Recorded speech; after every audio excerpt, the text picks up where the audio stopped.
Yeah, so thank you everyone for coming. I've seen a lot of familiar faces, some from RIT and U of R, but it looks like we got a lot of people from outside of that as well, and really happy to have all of you. So thanks for coming.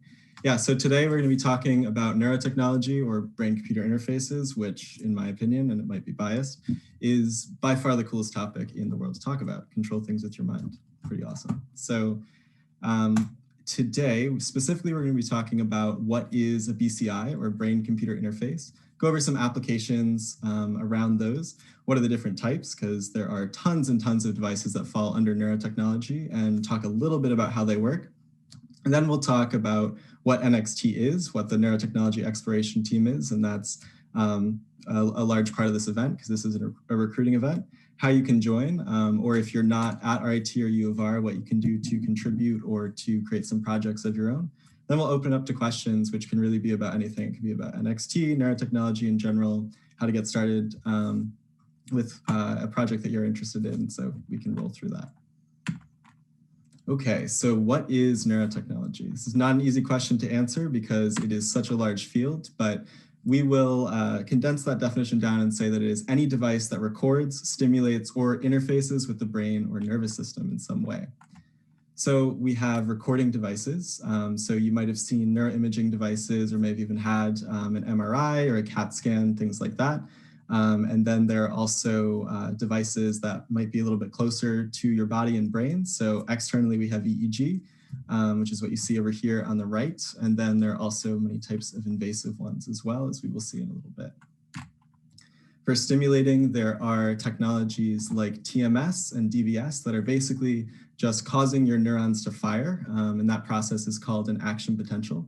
And so this is stimulating activity in the brain, and this can be used for a lot of applications, mostly medical, to help with like anxiety and depression, and then seizure prevention and control as well.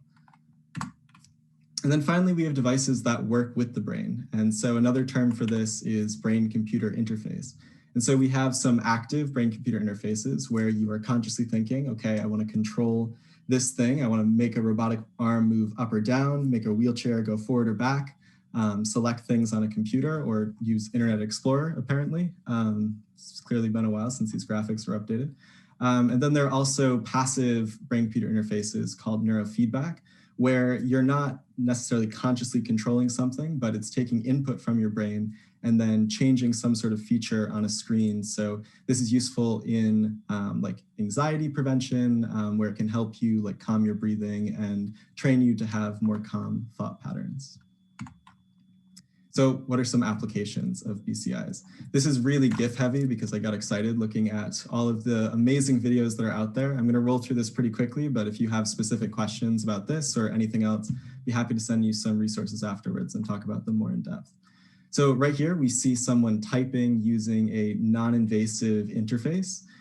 So she's just looking at these letters, and then that is creating a certain frequency in her brain, because these are all flashing, and that's actually allowing the computer to figure out what she's typing.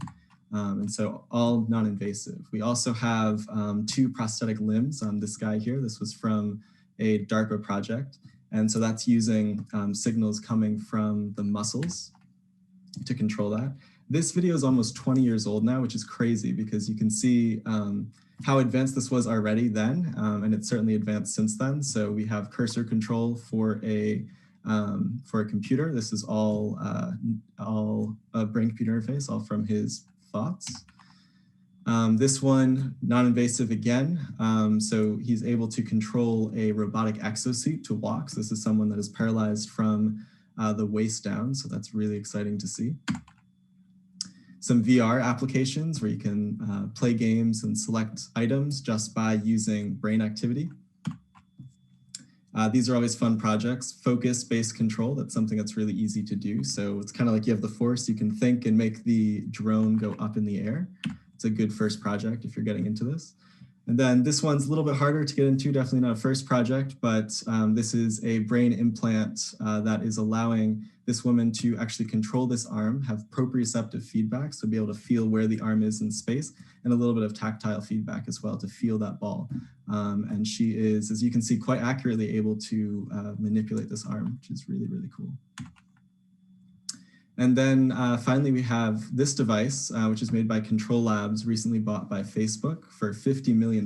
So this is clearly a growing industry with a lot of interest from big tech. And so this is using electric signals in the muscles to really accurately map your fingers. So you can imagine what this would be useful for in like VR. Instead of using controllers, you can just use your hands.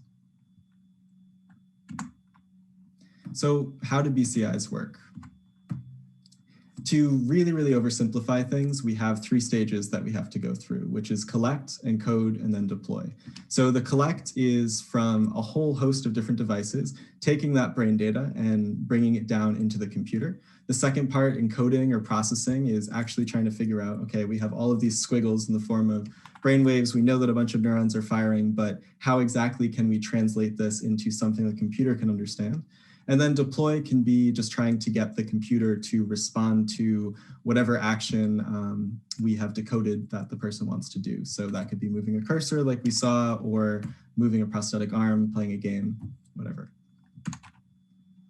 So there are, like I said, lots and lots of different devices that fall under neurotech, but they generally can fall into 3 classifications. So we have invasive, semi-invasive, and non-invasive. So up here at the top, hopefully you can see my cursor, but at the top of the screen, this red box with some pins going down from it, this would be an example of an invasive interface because we're actually penetrating brain tissue. And so the advantages of that is that you are right next to the neurons, so you get a high level of signal clarity, which is fantastic. You can also put a lot of them there. So that's where, like, we see that arm that was really accurately controlled. That's what this type of interface would be. But of course, the problem is that you have to get brain surgery, which is expensive, and you probably don't want to do that just for fun. So that's so there's a lot of costs associated with that device. This device here, called an ECOG, is semi-invasive. So it doesn't penetrate brain tissue, but it sits underneath the skull, so it still requires surgery, and on top of the brain tissue itself. And so that's kind of a middle ground where you have not quite as good signal clarity as the invasive ones, but you certainly are right up next to the neurons. So you can get a pretty good idea of what, populations, lots of neurons together, are doing. And then we have non-invasive devices like EEG that are sitting on top of the scalp. So no brain surgery required. That's the obvious benefit. But the challenges with these is that there's a lot of noise, which just means that the signal that we're looking for gets a little bit muddy, because we are going through so many layers of the skull, the skin, and then there are other layers underneath, fluid layers, that are going to distort that signal as well. So in terms of what we'll be talking about, we'll be focusing on devices that NXT uses and that are the easiest to get set up with. So we're talking about all non-invasive devices. And so we have over on the right, one of our former researchers, Nico Prokopi, and he is working on a very, very early stage prototype, as you can see, a little thing that controls a car. When he flexes his right arm, turns right, left arm turns left, etc. And I included this image because you can see how you can get really hackery with this type of stuff. And so how it works is, so it's also called electromyography. And how it works is it's detecting muscle activation. When you tense your muscle, you have a big spike of electrical activity, which you can see up on the top. And so you can detect that and use that either on a gradient to see how hard the person is flexing, or as like a button to be able to make the car go forward, for example. It's very cheap compared to everything else. You can get, so these boards that Nico is using, these are about $35, $40 each. And so they can each act like a button. Very safe, accurate. And again, I showed this image over here because it's easy to set up when you're just get starting with limited knowledge.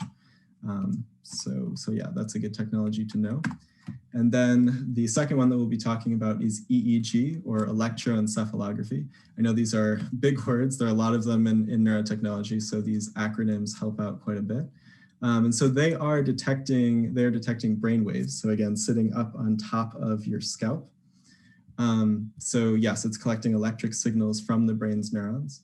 It is comparatively cheap when we're talking about like a big MRI machine or, having to get brain surgery. So you can actually get some consumer devices for under $1,000 pretty easily. This over here is the Open BCI EEG headset. You can see there are a lot of 3D printed parts. It's very hackery, makery. And so you can buy the hardware for that for about $500 and then print your own stuff there. So the barrier to entry of this stuff is pretty low. And then there are tons of tutorials that you can find to get started.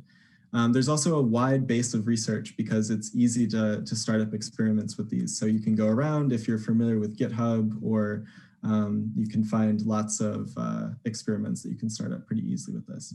But as I said before, as it is sitting outside of the brain and we're detecting those small signals from neurons as opposed to muscles, it's pretty subject to noise, so that muddying of signals. So you have to really work on filtering that to be able to use this.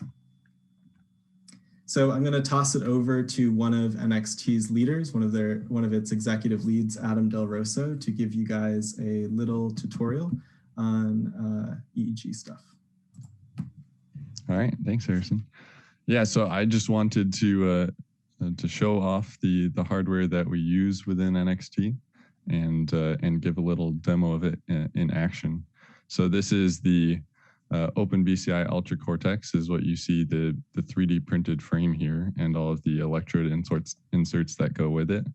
And in the back, if I spin around, back there is the the amplifier board called the Cyton. And so these are great, pretty low cost instruments that we're using in our work here at NXT. The Cyton board is wireless, so I don't have any wires connecting me to my computer. And as far as capabilities, right now I have 8 recording electrodes going into the Cyton board. You have the capabilities to step up to a 16 electrode configuration if you're really trying to collect more data. And with the wireless configuration, you get 250 samples per second, and less if you bump it up to the 16 channel configuration. So if you're someone who's interested in checking out NXT and getting involved, this is some of the hardware that you would potentially be able to work with. And I will now share my screen and show you what you saw on the slide initially there. So this is the Open BCI GUI, a nice tool to visualize what you have going on with the recording with the Cyton board or any of their other boards, working with EEG or EMG or different biosignals. And so what you see here on the left is a time series, and this first and 8th channel, these are the electrodes over the occipital region of my brain. So that's in the back, kind of right below the board that you saw. And these channels 3 and 4, these are these frontal electrode units that you see right here on my forehead. And I have the other channels turned off just to make things a little cleaner here. But you see, if I blink, we get these big artifacts in channels 3 and 4. Potentially artifacts. If you're not interested in seeing it, then it will pollute your the other information that you're interested in. And if I just move my eyes quickly, we get the artifacts in there as well. So those are the front 2 channels. Now I'm just going to turn those off and show a pretty common demonstration. Oh, that looks like it didn't work. A pretty common demonstration is to, if you close your eyes, you should see a spike in what's typically referred to as the alpha band. So that's a frequency range, roughly 8 to 12 hertz. But centered in the 10 hertz, we should see an increase in the amplitude at 10 hertz when I close my eyes. So I'm going to do that real quick, and we'll see if we get something.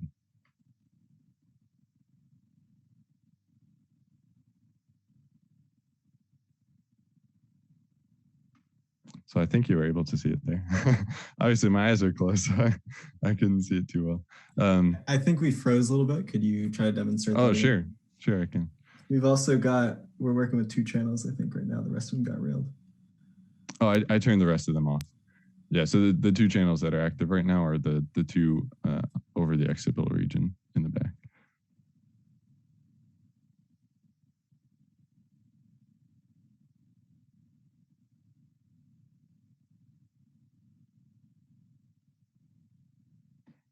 So I think hopefully you were able to see that there. But yeah, so this is for anyone interested, this is some of the hardware you'd be able to work with. I'm personally working on cursor control using this headset, and just a basic BCI for the application to an interface with a semi-autonomous wheelchair. And we might have more to publish about that later on this semester, but that's exciting work. And in the coming weeks, I plan to do a presentation through this channel as well, where I go into depth a bit more about what it takes to create a BCI, and I'll show some of my work with the cursor control in that presentation. I'll pass it back to you, Harrison. Fantastic, thanks, Adam. Yeah, and so again, if you're really interested in getting started and learning about some of those more complex projects, keep an eye out for that next presentation that's coming along. I will get back to the deck here. So yeah, this is the GUI that you just saw from Adam, and you can, in that encode phase, you'd be looking at all of this data and learning how to figure out what that person is doing. So as an example of how you could use machine learning, and this is really applicable for any time you're using machine learning, but you could put the headset on and ask someone to imagine themselves moving up in space, and then record the brain activity while you're asking them to do that. And you could do that a bunch of times and then look for the similarities in that data. And then when you see that in real time, you can execute that. And so a lot of our teams are working around this methodology to try to create a control system. And so on that, how you can get involved. So this is specifically for RIT and U of R students, but we will work on tutorials and stuff and offer other ways that people outside can get involved. But yeah, so what is NXT? So the Neurotechnology Exploration Team was founded in 2018 as the first student-run research group at RIT. And so we've been operating since then and have been doing a bunch of stuff, which I will get into. But the point of this was to offer students research opportunities in the field of neurotechnology to create more neurotechnologists. So as I said, first student-run research group at RIT. So we're very fortunate to RIT for giving us funding and lab space to get this started. We've been working on multiple projects with both EMG and EMG, as I mentioned. Of course, this is the coolest, most badass team at RIT and U of R. Anyone will tell you that. That's non-negotiable. And we've had large team growth. So in the first year, we had a dual model where there were some people that could come in that were more like club members and some that were more like researchers, but we had about 23 people holding a research position after the first year and about 80 people in the organization overall, which is just a lot of interest in neurotechnology, which is really exciting. And so we've been recognized in a few different areas from RIT. So there was an article published on us in February of 2019. Adam's team, the wheelchair control that he was talking about, made it on the cover of RIT's University magazine, which is really cool. So we can actually see a little bit more about the interface that they were using to control the joystick. And then there's that headset that Adam was sporting before. And then they did a video on us last February, I think, before all of the pandemic madness started. And so we've done a lot of events too. So if you're in the Rochester area or if you want to join and can help out, you will be a part of this as well. So this is the Rochester Maker Faire. So you can see some of the team there. I absolutely love these photos. We've got this kid that is controlling some RC cars, again, using that same thing that I showed Nico working on before, so he's using his muscles. This is RIT's former president, so it's very cool to see him come along and take a look at some of our stuff.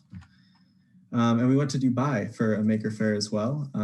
RIT sent us out there, which was a really, really great experience. You can tell this is early in the day because all of the pens are nicely put out and all of that stuff. It was a little bit chaotic by the end, but a lot of fun to go to Dubai and present. This is one of my all-time favorite images, because you can see, so what's happening here is, again, using EMG, this kid is playing Super Mario, which was a little game demo that we set up. So he's jumping and moving to the side. And we can just see the engagement with the kids around. This kid looks so into it. Obviously, a lot of focus on this guy's face.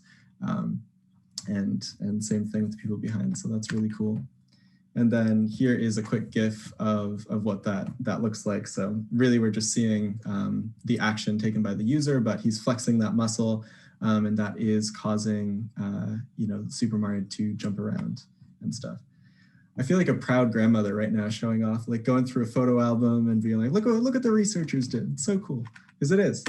These guys are so smart. It's been cool to work with everyone. So, and Imagine RIT is an event that RIT has to show off little projects and stuff. And so NXT participates in that every year as well.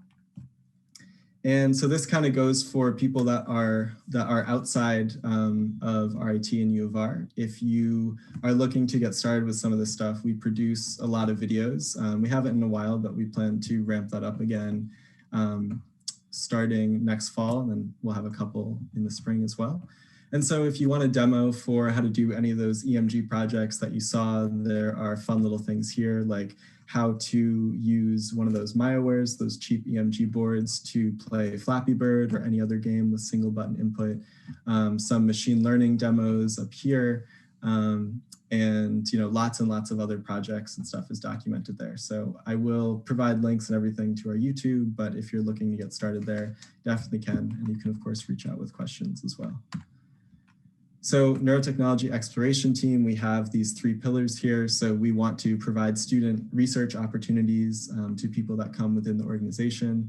We're building impactful technologies, as you saw from Adam, and driving industry in terms of, we are trying to bring more people into neurotechnology because it is quite a small field right now. And there's a lot that can be done in this. You saw the incredible medical applications that earlier with the prosthetic arm control, computer arm control, and we can all dream of a future where maybe instead of a keyboard and mouse and a screen, we're just thinking and interacting with technology in that way. And that really excites me. So I hope it does for you as well. So we had a couple teams that have been working on stuff for the past couple of years. So the wheelchair team is again the one that Adam has been leading. So they are using a computer vision guided wheelchair, so it'll drive itself around to get the person from point to point, and then using EEG to actually decide when you get to a decision point, so the end of a hallway, whether you want to go right, left, forward, or backwards. And so that is using motor imagery. So again, imagine movement, thinking and moving forward, thinking and moving back, left and right, etc. So this is designed for people with limited mobility, people in locked-in states that might not have control of their arm to actually actuate the joystick. So you can imagine if you are, completely not able to do things on your own, it can have a really, really big quality of life improvement to be able to move yourself around again. The Fabrics team was developing a way to put electrodes, so those EMG electrodes, into fabrics so that when you put a shirt on, it very easily falls into place and you don't have to use these wet electrodes, which are not reusable. Thought Keyboard team was working on a way to select letters, moving a cursor around, again with motor imagery, imagine movement. Using EEG, again, for people with neuromuscular disorders, people in locked-in state that would otherwise be unable to communicate. And then the prosthetics team is working on 3D printed prosthetics that use EMG signals to open and close the hand, maybe point and stuff like that, using biosignal data. And then I just wanted to show a little demo that the games team was working on. I'm not gonna play all the way through with this, but I will skip around here. So basically this team, which at the time was led by Nico Prokopi, was working on a way to, so they actually designed this whole game engine and stuff like that. And they're working on, EMG racing for physical therapy purposes. So the physical therapist in this concept would be able to create a racetrack that would have the person activate their muscles in a certain way that would work towards treatment.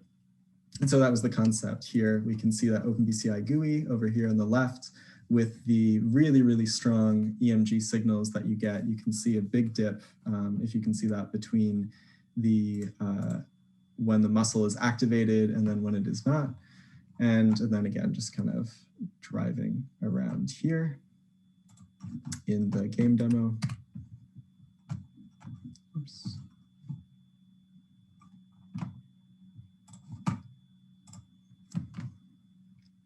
And so this is stuff that we've been working on for a while, but at the start of the pandemic, we decided to close our doors for a little while because the biggest thing that we were working up towards was human subject research. We wanted to collect a ton of data and make a large data set for EEG motor imagery. And so all the teams were reliant on that. And we certainly didn't want to put people with neuromuscular disorders who might already have a weakened immune system subject to any more risk by having them come into the lab and recording data from them. So as we're thinking about restructuring a little bit, we wanted to add and even convert most of NXT's operations into a club form so that the barrier is a little bit lower for people to get into this. So there will still be research opportunities that come out of this, but instead of that being the whole organization, there will be individual teams that will emerge. And so you can join those if you want to, but the NXT Club itself will have monthly meetings where we might bring in guest speakers or we might go really in depth into specific topics. People can come together, eat pizza, and just discuss neurotechnology and research and anything that people are interested in.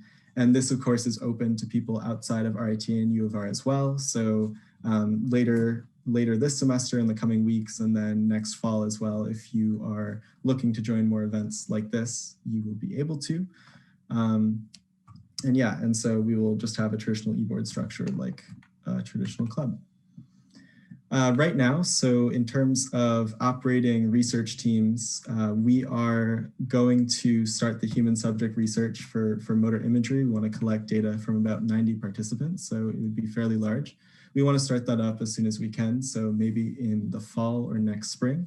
Again, whether you are at RIT or U of R, you can help out, or even if you're not, I mean, I'm sure that there are ways in terms of processing the data that you can help us. So we'll provide some contact information. If you want to work on that, let us know. And then, the wheelchair team is something that Adam is putting in a good spot, so that will probably continue. And I know that Brenton, the leader of the Thought Keyboard team, is still involved, so we will likely be trying to pick that up as well. And then one thing that I wanted to mention is that we want to facilitate people that come to these meetings to be able to start their own groups, do their own research, and even work on their own companies as it may be. So John Hacker, who's going to be the vice president of the club next semester, is working on a company right now. And so he has a couple team members and stuff, and he'll be coming and, potentially looking for more people as well, or, at least sharing some of what he's doing, which is very cool. Hopefully that's okay, John. I didn't talk to you before about putting that in, but you're doing some cool stuff, so I wanted to mention it. And then one little plug, personal plug here. So this is Colin on the left, and he is the other co-founder of NXT. And we started a YouTube channel together called the BCI Guys to create educational and entertaining content around brain-computer interfaces and neurotechnology. So you can find us at BCI Guys or youtube.com/BCI Guys to see some more educational content around neurotechnology. So that brings us to the end of the main presentation here, but we will, definitely stick around for questions. We encourage you to ask them, whatever the topic is about, as long as it's, somewhat related to neurotechnology. But if you are interested in joining the club, we will send this link out, which, is how you sign up. And then this email list will be available as well if you're interested in just keeping involved, seeing what NXT is up to, but maybe aren't necessarily in the Rochester area. And then we have just an email for people to ask questions, and then a website which will be renovating soon so that you can see information about that. And then you can also find us at Neurotechnology Exploration on Instagram. All of these are really good ways to get notified about upcoming events. So if you're interested in that, please reach out in one of those ways.